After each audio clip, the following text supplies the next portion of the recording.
The IMF has put out a statement tonight saying that debt is threatening global economic stability. In countries with advanced economies, public debt is at levels not seen since, get this, since World War II, right? While emerging markets, public debt is at levels not seen since the 1980s. In the United States, we've reported this. The public debt is at $23 trillion. Why is the debt so high everywhere? Free money. Seems ironic, but the worse economies get, the more central banks reduce interest rates, for example. The more they reduce interest rates, right? You don't have to be a world-class economist to follow this pantomime, right? The more they reduce interest rates, the more we borrow. The more big companies borrow. See, eventually that bubble, almost by definition, has to burst. Then what? Joining us now is John Grace.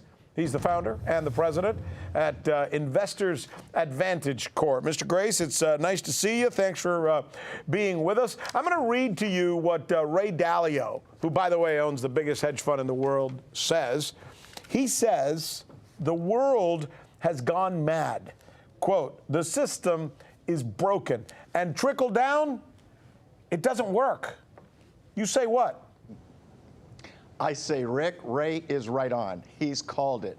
And he certainly has a big megaphone to make his points, and is one of those things that most of us don't recognize. But if you look at, everybody's playing the same game, right? Greed is good. Greed is fantastic as long as you get over. When we look at the consumers, their debt level is the highest it's ever been. Same with companies as well as governments. At some point, the music on the carousel is going to stop, and it won't be fun when it does. It's interesting because he's putting the blame on central banks, not just ours, but central banks all over the world. He says that this free money that's being printed by the central banks are essentially forcefully flushing into the economies. And here's the point, at least this is an argument, interestingly enough, I was having in my own dinner table this week with my family.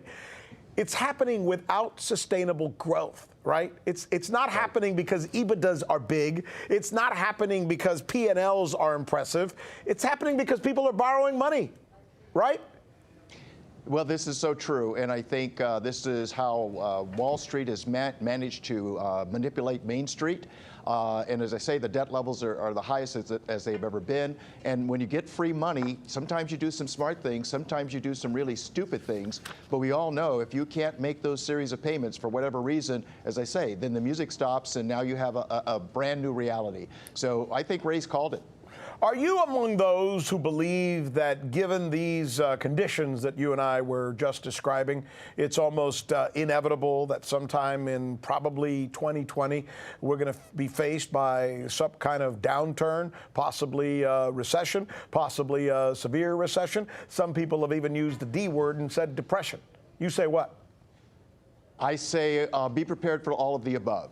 You know, because it's never the bus you see that disrupts your day. It's the bus you did not see, you did not name, and maybe you got the license plate if you were able to get off the ground. So don't, and when it comes to a recession, how do we know when it happens? What is it, 2 negative quarters back to back? Well, that means you only see it in your rearview mirror.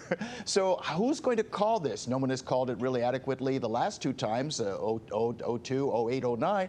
What makes you think that somebody's going to call it the next time? Be ready for it. And I like to use the analogy, people like football. And you don't have to be a football real fan to recognize that you have 11 players on offense and 11 players on defense. Most of us have our portfolios oriented all on offense, where we're trying to make money, all trees grow to the sky. And most of us do not have any kind of strategies or ways of recognizing where's the exit clause. How do I keep my account intact as opposed to watch it go down like the Titanic? Why is it that Ray Dalio gets it? You obviously get it. I think most Americans even get it because they've all had to budget their own households and understand that you can't come up with something you don't have and aren't going to make, right? So why is it that Democrats and Republicans don't get that? Because Barack Obama was just as guilty. I mean, he essentially allowed the Fed to print money. You could argue on his behalf that at least we were in some pretty severe economic times when he was doing that. But this guy in the White House now, Mr. Trump, he's doing the same thing while at the same time saying we have a great economy. So they all do it. Why? Well, this is true. Only that, this guy has kicked it up to a new high.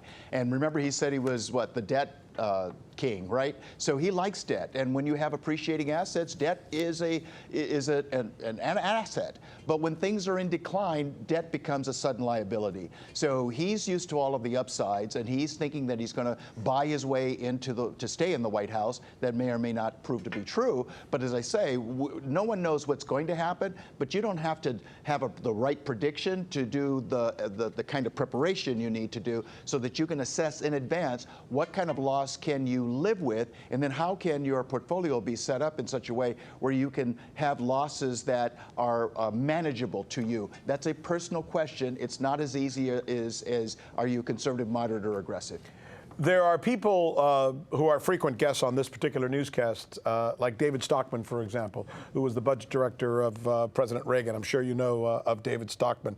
Colorful guy. I know David. He's essentially telling people, get the hell out of the market. That's just not a good place to be, and it's going nowhere. Do you agree? No, I want all of the upside I can enjoy for our clients, but I'm telling them let's enjoy the melt up as we prepare simultaneously for a meltdown. So I'm not trying to get people out yet. I do want them to be prepared so that they can see the portfolio is going to stay intact. That way they don't have to worry about what the market does. It's all about finding out where that trigger is, though, and being able to call it. And I guess that's what makes guys like you so good at what you do. Thank you so much. Great conversation. I really enjoyed it and look forward to talking to you again. So you haven't heard that we're the ones covering the stories that you won't see covered anywhere else? In Venezuela, Kazakhstan. Let's go to Hong Kong. And the media reaction to that has been crickets. How about the way we cover those stories? What the hell does that mean? Wally. That's the key word in this case, uprising. Keep? Can you believe that? Watching. This is the right thing for members of the media to do, to actually pick sides. Look, if you like what you see, subscribe.